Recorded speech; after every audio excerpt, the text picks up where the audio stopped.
أعوذ بالله من الشيطان الرجيم.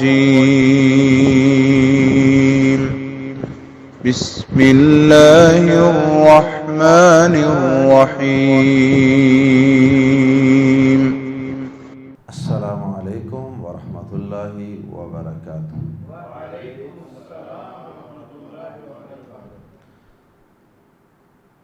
سورہ مریم۔ ان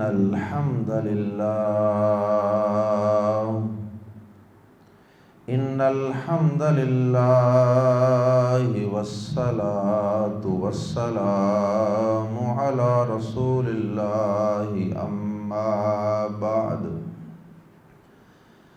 اعوذ باللہ السمیع العلیم من الشیطان الرجیم من ہمزہ ونفخہ ونفثہ۔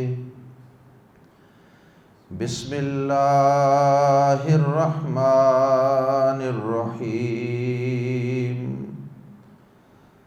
کاف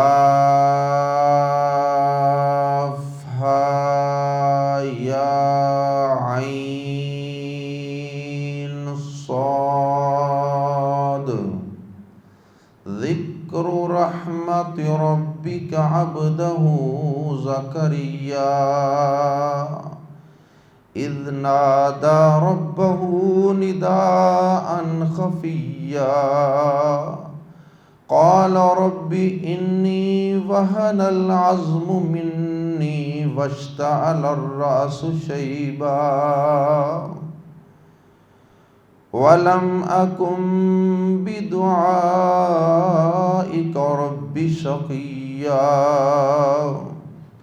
وَإِنِّي خِفْتُ الْمَوَالِيَ مِنْ وَرَائِي وَكَانَتِ امْرَأَتِي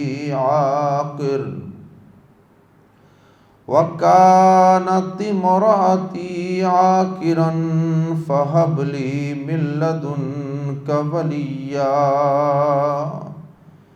يَرِثُنِي وَيَرِثُ مِنْ آلِ يَعْقُوبَ وَاجْعَلْهُ رَبِّ رَضِيًّا۔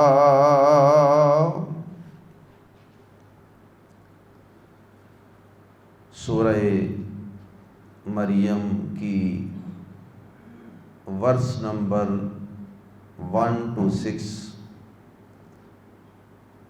تلاوت کرنے کی سعادت حاصل کی گئی ہے۔ سورہ مریم میں اگرچہ سب سے اہم اور بنیادی جو مضمون بیان ہوا ہے وہ تو حضرت مریم علیہ السلام کے ہاں بغیر کسی نکاح کے، شادی کے، بغیر کسی خامند کے بیٹے کی پیدائش کا تذکرہ ہے، لیکن اس سے قبل اللہ رب العزت نے بطور تمہید کے اس سے کچھ چھوٹا ایک معجزہ بیان کیا۔ اگرچہ دونوں ہی اللہ کی قدرت کی عظیم نشانیاں ہیں، لیکن زکریا علیہ السلام کو اللہ رب العزت نے بڑھاپے میں، جب اولاد پیدا ہونے کے ظاہری اور طبی اسباب ختم ہو چکے ہوتے ہیں، اس وقت اللہ پاک نے ان کو بیٹا عطا فرمایا۔ اللہ اکبر! یہ بھی ایک عظیم معجزہ تھا، اس لیے اللہ رب العزت نے آغاز حضرت زکریا علیہ السلام کو عطا کیے جانے والے بیٹے کے واقعے سے فرمایا۔ سورہ مریم ان قرآن مجید کی 29 سورتوں میں سے ایک سورت ہے جن کے آغاز میں حروف مقطعات آتے ہیں۔ کسی سورہ مبارکہ کے آغاز میں ایک حرف آتا ہے، کسی کے آغاز میں 2، کہیں 3، کہیں 4 اور کہیں 5۔ زیادہ سے زیادہ حروف مقطعات جو کسی صورت کے آغاز میں استعمال ہوئے ہیں یا اللہ رب العزت نے نازل فرمائے ہیں، ان کی تعداد 5، اور 5 حروف بھی 2 صورتوں کے آغاز میں۔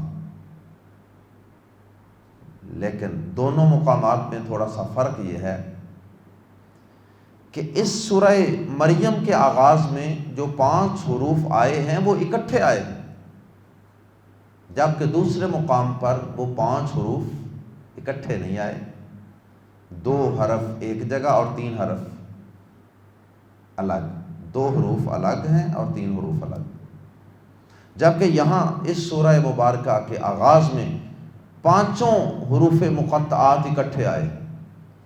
یہ اس سورہ مبارکہ کی ایک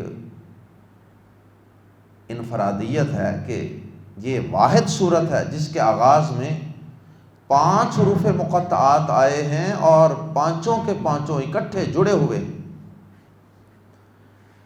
ان حروف مقطعات میں سے پہلے حرف پر اور آخری 2 حروف پر مد ہے، یہاں پر آپ نے زیادہ لمبا کرنا، اور جو درمیان میں 2 حروف ہیں ہا اور یا، ان کے اوپر کھڑی زبر ہے، ان کو تھوڑا سا کم لمبا کرنا ہے، بلکہ یوں سمجھ لیجئے کہ ان کو 1 الف کے برابر لمبا کرنا۔ کھڑی زبر جو ہے وہ الف کا قائم مقام ہوتی ہے، تو 1 الف کے برابر ان کو لمبا کریں گے، اور جو مد ہے اس کو زیادہ لمبا کیا جاتا ہے۔ اس کے بعد رہی یہ بات کہ یہ حروف مقطعات کیا ہوتے ہیں، ان کی تفصیل سورۃ البقرہ کے آغاز میں اور دیگر کئی صورتوں کے آغاز میں ہم تفصیل سے پڑھ چکے۔ یہ اللہ رب العزت کی قدرت کی ہی کوئی نشانی ہے، ان کا معنی اور مفہوم تو اللہ اور اس کے رسول صلی اللہ علیہ وسلم نے ہمیں نہیں بتایا۔ بہرحال ان میں حکمت اور مصلحت کیا ہے یہ بہتر تو اللہ پاک ہی جانتے ہیں، لیکن فنی اعتبار سے بعض اہل علم نے یہ کہا کہ یہ اللہ پاک نے کفار کو ایک قسم کا چیلنج کیا ہے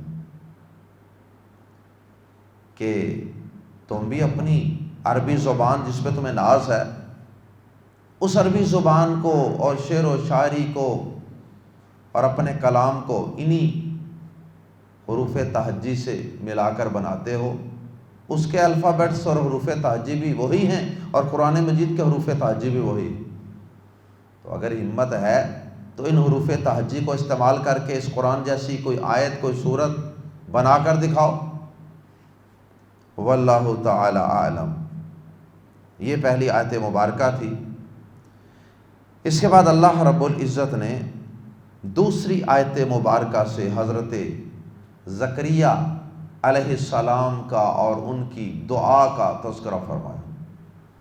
یہ حضرت زکریا علیہ السلام بنی اسرائیل یعنی آل یعقوب، اولاد یعقوب علیہ السلام میں سے تھے، اور حضرت زکریا علیہ السلام پیشے کے اعتبار سے نجار تھے۔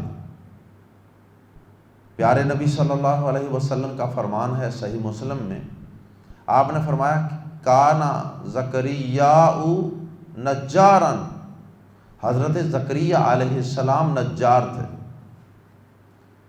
تو اس حدیث مبارکہ میں نبی صلی اللہ علیہ وسلم نے جو حضرت زکریا علیہ السلام کا نام لیا ہے تو زکریا کے آخر میں حمزہ استعمال کیا، تو زکریا کو بغیر حمزہ کے بھی لکھا پڑھا جا سکتا ہے اور حمزہ بھی آخر میں لکھا پڑھا جا سکتا ہے۔ تو یہ حضرت زکریا علیہ السلام پیشے کے اعتبار سے نجار تھے، یعنی جسے ہم ترخان کہتے ہیں اپنی زبان میں۔ اور صحیح بخاری کی حدیث کے مطابق پیارے نبی صلی اللہ علیہ وسلم نے فرمایا کہ اللہ پاک کو اس سے زیادہ کسی شخص کی کمائی پسند اور محبوب نہیں ہے جو شخص اپنے ہاتھ کی محنت سے کھاتا ہے۔ ہاتھ سے محنت کر کے جو کھاتا ہے نا، یہ کمائی اللہ کی نظر میں سب سے بہترین کمائی. تو یہ ہاتھ سے کام کر کے کھانا یہ کوئی عیب نہیں ہے، یہ ایک خوبی ہے. اور یہ اللہ کے پیغمبروں کا باقاعدہ یہ اسوہ اور ان کا طریقہ ہوا کرتا تھا. جیسا کہ حضرت داؤد علیہ السلام کا بھی تذکرہ ہے صحیح بخاری وغیرہ میں کہ حضرت داؤد علیہ السلام جو ہیں وہ اپنے ہاتھ سے کام کر کے محنت کر کے کمائی کر کے کھاتے تھے، اور وہ لوہے کی زریں وغیرہ اور برتن وغیرہ بناتے تھے. پیشے کے اعتبار سے وہ لوہے کا کام کرتے تھے اور یہ لکڑی کا کام کرتے تھے. حضرت زکریا، اللہ اکبر. بدقسمتی سے ہماری قوم نے کام کرنے کو آر سمجھ لیا کہ جو شخص محنت کرے گا، ہاتھ سے کام کرے گا، ہم اس کو گھٹیا اور کمتر خیال کریں، بلکہ اسے کمی کا لفظ اس پر کمی کا لفظ بولا جاتا. اور جو کام نہیں کرتے، جو ٹانگ پہ ٹانگ رکھ کے بیٹھتے ہیں، وہ دوسروں کو کمی کہتے ہیں. اللہ اکبر. حضرت زکریا علیہ السلام انتہائی بوڑھے ہو چکے تھے اور ایسے بڑھاپے کو پہنچ چکے تھے کہ ان کی داڑھی اور ان کے سر کے بال بالکل سفید ہو چکے تھے، مکمل سفید. اور یہ عام طور پہ زیادہ بڑھاپے کی عمر میں ہوتا ہے. اور پھر دوسری طرف ان کی جو بیوی تھی، ان کی زوجہ محترمہ، وہ فطری طور پر اور پیدائشی طور پر ہی شروع سے ہی بانجھ تھی، یعنی ان میں نقص تھا کہ وہ اولاد پیدا کرنے کے قابل نہیں. ایک تو پہلے ہی فطری طور پہ نقص تھا، اور دوسرے نمبر پہ پھر ان کی عمر بھی زکریا علیہ السلام کی طرح زیادہ ہو چکی ہوگی. اس لحاظ سے بھی وہ اس عمر تک پہنچ چکی ہوں گی کہ جس میں بچے کی پیدائش میڈیکلی ممکن نہیں ہوتی، مینسز آنے بند ہو چکے ہوں گے. ایسے حالات میں حضرت زکریا علیہ السلام نے، بعض لوگ کہتے ہیں کہ حضرت زکریا علیہ السلام نے حضرت مریم کی چونکہ کفالت کی تھی، یہ غالباً ان کے خالو تھے، تو کہتے ہیں کہ حضرت زکریا علیہ السلام نے جب حضرت مریم عبادت کر رہی ہوتی تھی تو انہوں نے ان کے پاس جب دیکھا کہ ان کے پاس بے موسم پھل پڑے ہوتے، تو شاید ان کے دل میں وہاں سے خیال آیا، واللہ اعلم، کہ اگر اللہ پاک حضرت مریم کو بے موسمی پھل بغیر کسی ظاہری سبب کے ان کو پھل عطا کر سکتا ہے کھانے کے لیے، تو اللہ پاک مجھے اولاد کا بے موسم پھل عطا کیوں نہیں کر سکتا. اس لیے انہوں نے دعا کی اللہ پاک سے، اور پھر دعا کے اندر اپنی کمزوری، اپنی بے بسی کا خوب اظہار کیا. یہ بھی دعا کے آداب میں سے کہ انسان اپنی کمزوریاں، بے بسیاں اللہ کے سامنے رکھے، کیونکہ اس سے اللہ پاک کو بندے پر زیادہ رحم آتا ہے اور اس سے دعا کی قبولیت کا امکان بڑھ جاتا ہے. اور دوسرے نمبر پہ حضرت زکریا علیہ السلام، دیکھیے اللہ پر ان کا یقین کتنا تھا، ظاہری اسباب نہ ہونے کے باوجود بھی اللہ پاک سے کتنی عظیم و شان دعا کر رہے ہیں اور کتنی قبولیت کے یقین کے ساتھ دعا کی جا رہی ہے. تو ہمارے لیے اس میں سبق ہے کہ جب بھی اللہ سے مانگیں تو کام بظاہر جتنا مرضی ناممکن نظر آ رہا ہو، اللہ پاک سے پورے یقین سے، قبولیت کے پورے یقین سے دعا کیا گیا. اللہ اکبر. اور پھر حضرت زکریا علیہ السلام نے اللہ پاک کی حمد و ثنا بھی بیان کی ہے، کیونکہ یہ بھی دعا کے آداب میں سے، اپنی کمزوریاں، بے بسیاں بیان کریں، اور اللہ پاک کی عظمتیں، بلندیاں، طاقتیں، قوتیں بیان کریں، تو آپ ملاحظہ فرمائیں گے کہ حضرت زکریہ علیہ السلام نے اللہ پاک کو اس کی صفات کا واسطہ دے کر پکارا۔ اللہ اکبر۔ اور پھر حضرت زکریہ علیہ السلام نے یہ جو دعا کی تھی، اس دعا کا اللہ پاک نے خود تذکرہ فرمایا کہ یہ دعا حضرت زکریہ علیہ السلام نے بڑی چھپ چھپ کر کی تھی۔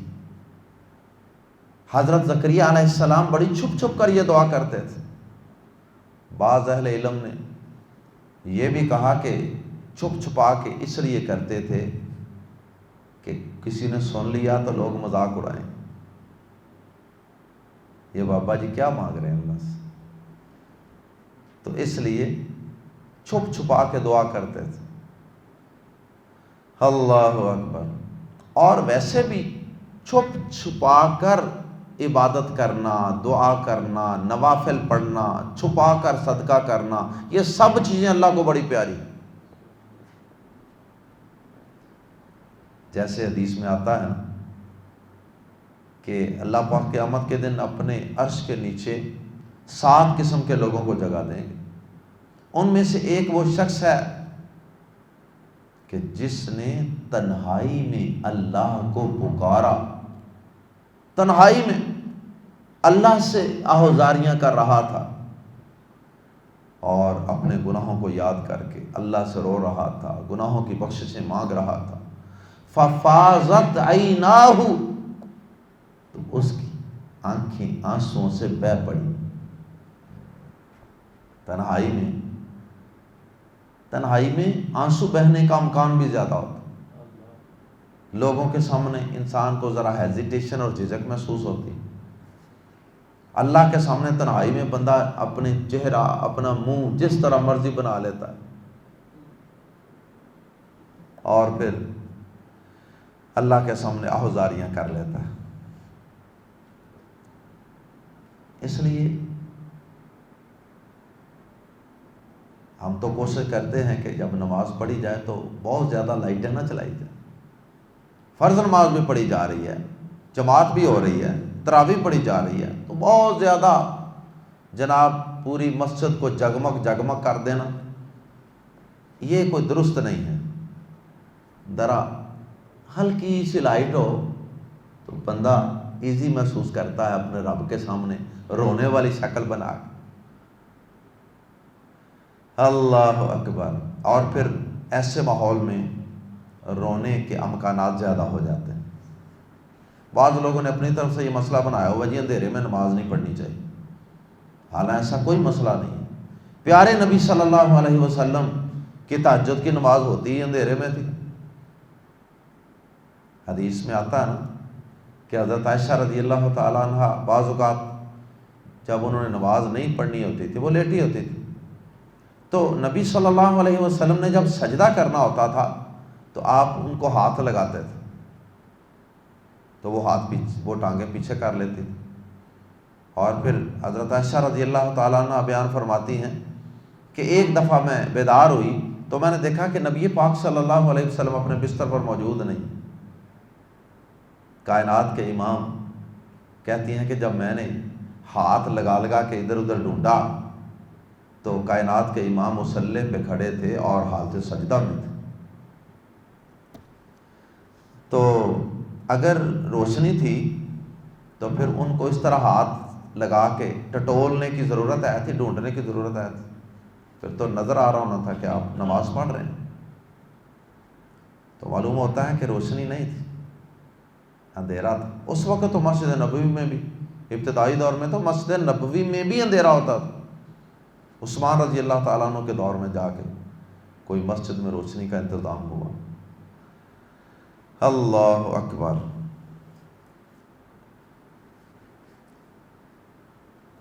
تو حضرت زکریا علیہ السلام نے پوشیدہ پوشیدہ تنہائی میں آہستہ آہستہ آواز سے اللہ کو پکارا۔ ویسے تو دونوں طرح پکارنا جائز ہے، قرآن مجید میں اللہ پاک نے سورۃ الاعراف میں دونوں طرح ہی رب کو پکارنے کا حکم دیا، ادعوا ربکم تضرعا وخفیہ، اپنے رب کو گڑ گڑا کر، گڑ گڑائیں گے تو اونچی آواز سے کر، لوگ بھی آواز سن سکتے ہیں، اور خفیتاً، اور پوشیدہ پوشیدہ، دونوں طرح سے اپنے رب کو پکارو، کبھی اس انداز سے کبھی اس انداز سے۔ اللہ اکبر۔ پیارے نبی صلی اللہ علیہ وسلم فرض نماز کے بعد کچھ اذکار اونچی آواز سے بھی کرتے تھے، فرض نماز کے بعد، اور کچھ اذکار پھر آہستہ آواز میں بھی کر لیتے ہوں، لیکن کچھ نہ کچھ اذکار فرض نماز کے بعد بلند آواز سے کرنے چاہیے۔ صحیح بخاری کی حدیث، نبی صلی اللہ علیہ وسلم کے دور میں فرض نماز کے بعد لوگ بلند آواز سے ذکر کیا کرتے ہیں، کچھ اذکار، کچھ دعائیں اونچی آواز سے پڑھیں۔ اللہ اکبر۔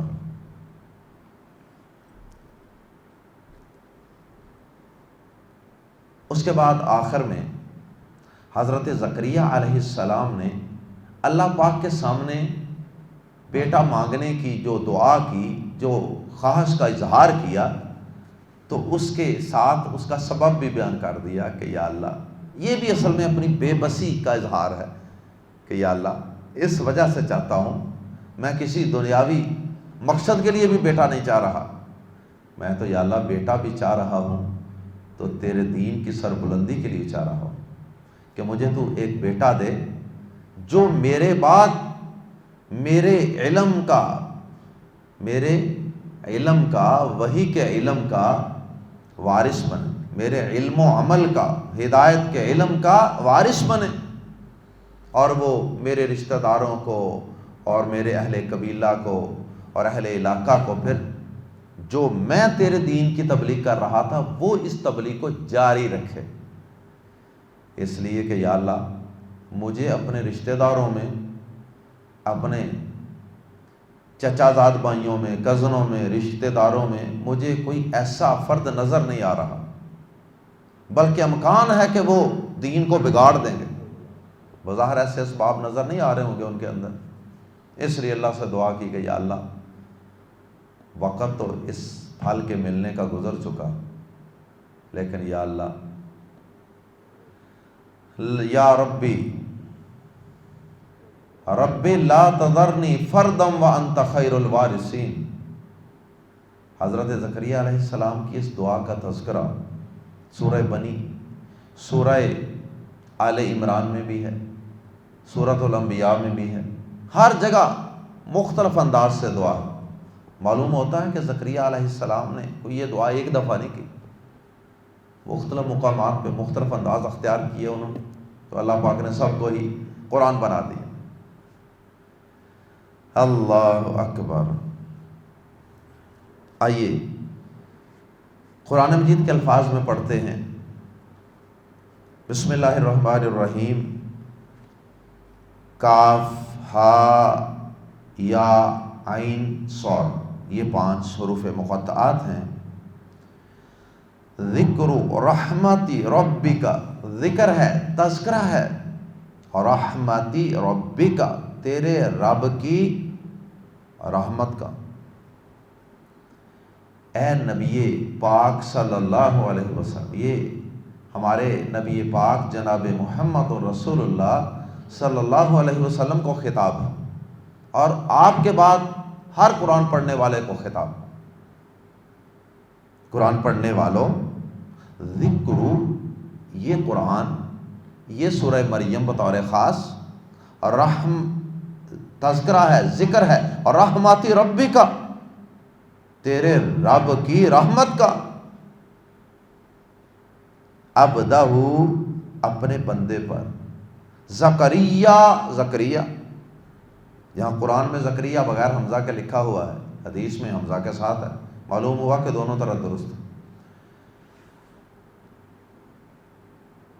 تو ذکرو کے شروع میں اصل میں ہاذا کا لفظ جو ہے وہ حذف ہے، اصل میں تھا ہاذا ذکر رحمت ربک، عبدہ زکریا، یہ تیرے رب کی اپنے بندے زکریا پر رحمت کا تذکرہ ہے یا ذکر ہے،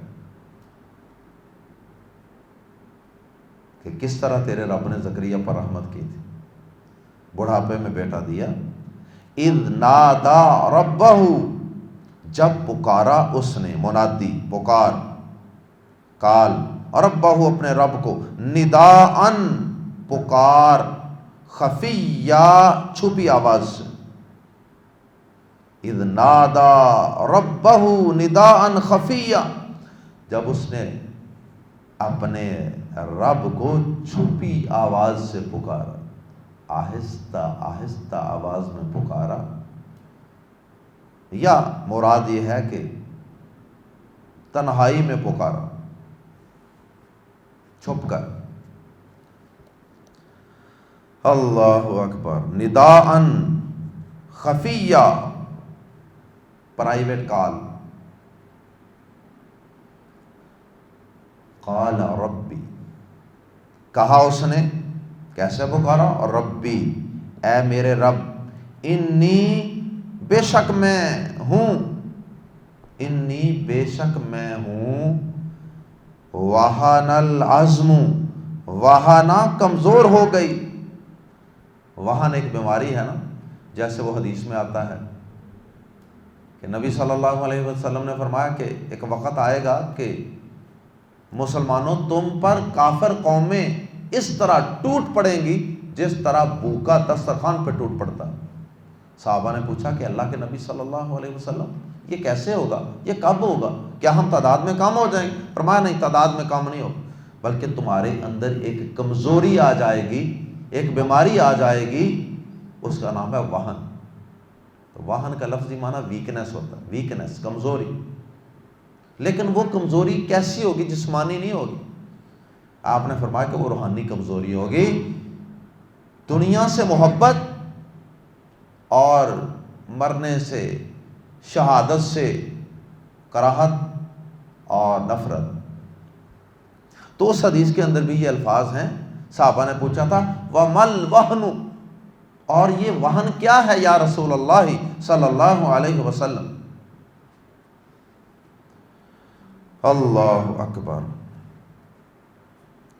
تو وہنا کمزور ہو گئی، یہ فعل ماضی ہے، انی بے شک میں ہوں، یعنی میری یہ حالت ہے کہ العظم، وہن العظم، کمزور ہو گئی ہڈی۔ یہ اگرچہ العظم واحد ہے ہڈی، اس کی جمع ہوتی ہے عظام، ہڈیاں، لیکن یہاں یہ واحد اس میں جنس کے طور پہ ہے، یعنی ہر ہڈی کمزور ہو گئی۔ منی، میری طرف سے، یعنی میری ہر ہڈی کمزور ہو گئی، یا جمع میں بھی ترجمہ کر سکتے ہیں کہ میری ہڈیاں کمزور ہو گئی ہیں۔ واشتعل الرأس، واشتعل کا لفظی معنی ہوتا ہے واو اور اشتعال، آگ کا شعلے مارنا، تو یہاں الرأس سر، اور سر شعلے مارنے لگا۔ مراد یہاں کیا ہے کہ سر کی سفیدی کی طرف اشارہ، اتنا سفید ہے، ایسے چمک رہا ہے جیسے کوئی آگ چمک رہی۔ یہ استعارہ ہے، واشتعل الرأس، اور سر شعلے مارنے لگا، شیبا بڑھاپے سے، اور سر بڑھاپے سے شعلے مارنے لگا۔ ولم، اور نہیں، اکن، یہ کانا سے نکلنے والا ایک لفظ ہے، کن، کانا یکون سے، اکن یہ فعل ماضی کے اندر لے جاتا ہے نفی کو، کانا، ولم، اور نہیں، اکن، کبھی بھی ہوا میں، بھی ساتھ یا سے، دعائی کا، تیری دعا سے یا تجھے پکارنے سے، ربی اے میرے رب، اے میرے رب، اور میرے رب میں کبھی نہیں ہوا تجھے پکارنے میں، ربی میرے رب، شقیّا بے نصیب محروم، ولم اکم بدعائک ربی شقیّا، اور اے میرے رب میں تجھے پکارنے میں، تجھ سے دعا کر کے کبھی محروم نہیں ہوا، کبھی بے نصیب نہیں ہوا کہ مجھے کچھ ملے ہی نہ دعا کر کے۔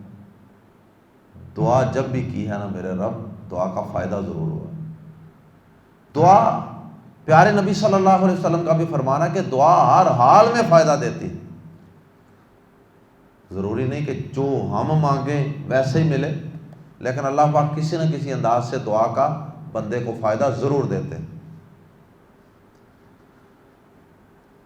وَإِنِّي خِفْتُ،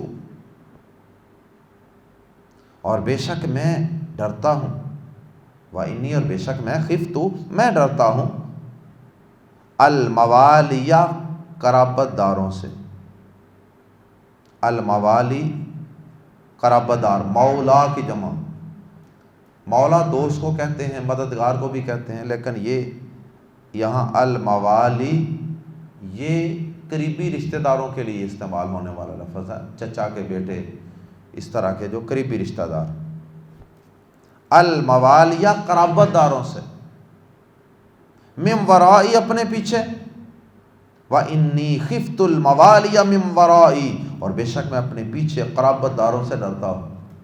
کیا ڈرتا ہوں؟ کہ وہ بے دین ہو جائیں، وہ میرے مشن کو آگے نہیں بڑھائیں گے، دنیا میں پڑ جائیں گے۔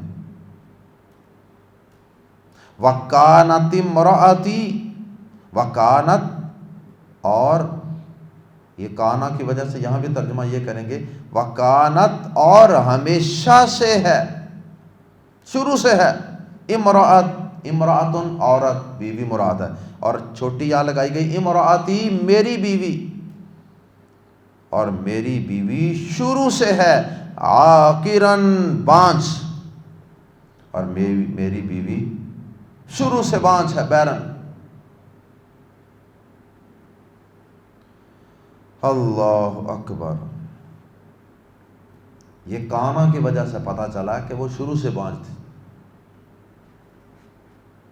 فہب، فا تو ہب، عطا کر، ہب فعل امر ہے، فا بس، ہب عطا کر، وہاب اسی سے ہے، بہت عطا کرنے والا، فا تو ہب عطا کر، لی میرے لیے یا مجھے، من لدن کا اپنی جناب سے، اپنے پاس سے، ولی یا ایک وارث، بس مجھے اپنے پاس سے ایک ولی مراد وارث عطا فرما دے۔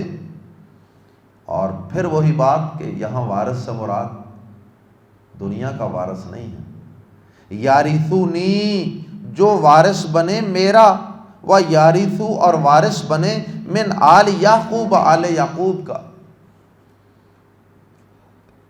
اچھا، یہاں سے بعض لوگوں نے یہ مسئلہ نکال لیا کہ جو نبی ہوتے ہیں نا، ان کی جائیداد بھی تقسیم ہوتی ہے اور اس کے بھی وارث ہوتے ہیں، حالانکہ صحیح بخاری شریف میں واضح حدیث ہے۔ اللہ اکبر،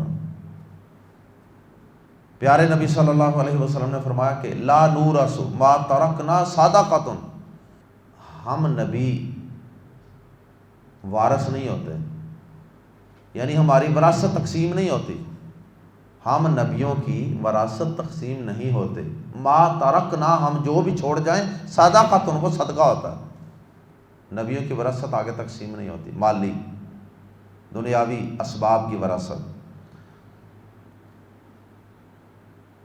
تو بعض لوگوں نے یہاں سے یہ مسئلہ کھینچ کر نکالا کہ جی نبی جو ہوتے ہیں نا، ان کی جائیداد بھی تقسیم ہوتی ہے وارثوں، اور پھر اس سے وہ ثابت کیا کرنا چاہتے ہیں، حضرت ابو بکر صدیق رضی اللہ تعالی عنہ پر وہ تان و تشنیع کرنا چاہتے ہیں، ان پر انگلی اٹھانا چاہتے ہیں، کیونکہ انہوں نے پیارے نبی صلی اللہ علیہ وسلم کی اسی حدیث کو ذہن میں رکھ کر نبی پاک صلی اللہ علیہ وسلم کی جو وراثت تھی تھوڑی بہت، انہوں نے حضرت فاطمہ رضی اللہ تعالیٰ عنہ کو نہیں دی تھی، وہ مانگنے آئی تھی، شاید ان کو مسئلے کا علم نہیں تھا، حضرت ابو بکر رضی اللہ تعالیٰ نے ان کو سمجھا دیا مسئلہ۔ تو یہاں سے بعض لوگوں نے کہا کہ حضرت ابو بکر صدیق رضی اللہ تعالیٰ عنہ نے نعوذ باللہ بڑا ظلم کیا جی۔ حالانکہ ظلم تو یہ تب تھا اگر وہ جائیداد اپنی بیٹی عائشہ جو نبی پاک کی بیوی تھی ان میں تقسیم کر دیتے، نبی پاک صلی اللہ علیہ وسلم کے چچا عباس تھے ان کو دے دیتے۔ آپ نے تو حضرت ابو بکر صدیق نے تو کسی رشتہ دار کو نہیں دیا کچھ بھی، سرکاری خزانے میں جمع ہوا۔ اور پھر دوسری بات یہ ہے کہ اگر یہ فیصلہ اتنا غلط تھا ابو بکر صدیق رضی اللہ تعالیٰ عنہ کا، تو بعد میں حضرت علی رضی اللہ تعالیٰ عنہ کی خلافت بھی تو آئی تھی نا، تو وہ اس غلط فیصلے کی تصحیح کر سکتے تھے اپنے دور حکومت، لیکن انہوں نے بھی حضرت ابو بکر صدیق رضی اللہ تعالیٰ عنہ کے فیصلے کو عملی طور پر قائم اور جاری رکھا۔ انہوں نے بھی کسی کو نہیں دیا بیت المال میں سے، کہہ سکتے تھے آؤ بھائی ابو بکر نے تمہیں نہیں دیا تھا میں دیتا ہوں۔ اللہ اکبر۔ دوسرا اس آیت کریمہ کے اندر بھی جواب موجود ہے، یہ دیکھیے حضرت زکریا علیہ السلام کیا کہہ رہے ہیں، کیسی وراثت چاہتے ہیں، کیسا وارث چاہتے ہیں۔ یارثنی، وہ میرا وارث بنے گا، و یارث من آل یعقوب، اور آل یعقوب کا بھی وارث بنے گا۔ تو کیا جو وراثت ہوتی ہے وہ سارے خاندان کی تقسیم ہو جاتی ہے بیٹوں میں، یا صرف باپ کی ہی ہوتی ہے؟ وراثت تو صرف باپ کی ہی بیٹوں میں تقسیم ہوگی نا، بیٹوں بیٹیوں، تو جو باقی پورا آل یعقوب ہے، باقی ساری بنی اسرائیل ہے، ان کی وراثت بھی ان کے بیٹے کو ملے گی۔ ان کے اور بھی تو بھائی ہوں گے، چاچے بابے، کیا ان سب کی جائیداد، وہ سارے بنی اسرائیل کے اور بھی تو لوگ آئے تھے نا، کیا ان سب کی وراثت بھی ان کے بیٹے کو ملنی تھی حضرت زکریا کی؟ جو دعا کر رہے ہیں کہ یا اللہ میرا بھی وارث بنا اور آل یعقوب کا بھی وارث بنا۔ آل یعقوب کا وارث بنانے سے مراد یہی ہے کہ حضرت یعقوب علیہ السلام سے جو نبوت کا، رسالت کا، وحی کا، دین کی تبلیغ کا سلسلہ چل رہا ہے نا، یا اللہ وہ میرا بھی وارث ہوگا اور وہ اپنے دادا پردادا حضرت یعقوب علیہ السلام کا بھی روحانی وارث ہوگا۔ وَاجْعَلْهُ، اور بنا دے اسے، اور ربی، اے میرے رب، اور رضیہ، پسند کیا ہوا، رضیہ جس پر اللہ راضی ہو جائے۔ وَاجْعَلْهُ ربی رضیہ، اے اللہ میرے اس بیٹے کو ایسا بنا دینا کہ تو اس پر راضی ہو جائے، یعنی اس سے اچھے اچھے کام لینا۔ اس کے بعد اللہ رب العزت نے حضرت زکریا علیہ السلام کی اس دعا کو کیسے اور کن الفاظ میں اور کس انداز سے شرف قبولیت بخشا، یہ انشاءاللہ پڑھیں گے آئندہ سبق میں۔ سبحانک اللہم و بحمدک، اشہد ان لا الہ الا انت، استغفرک و اتوب الیک۔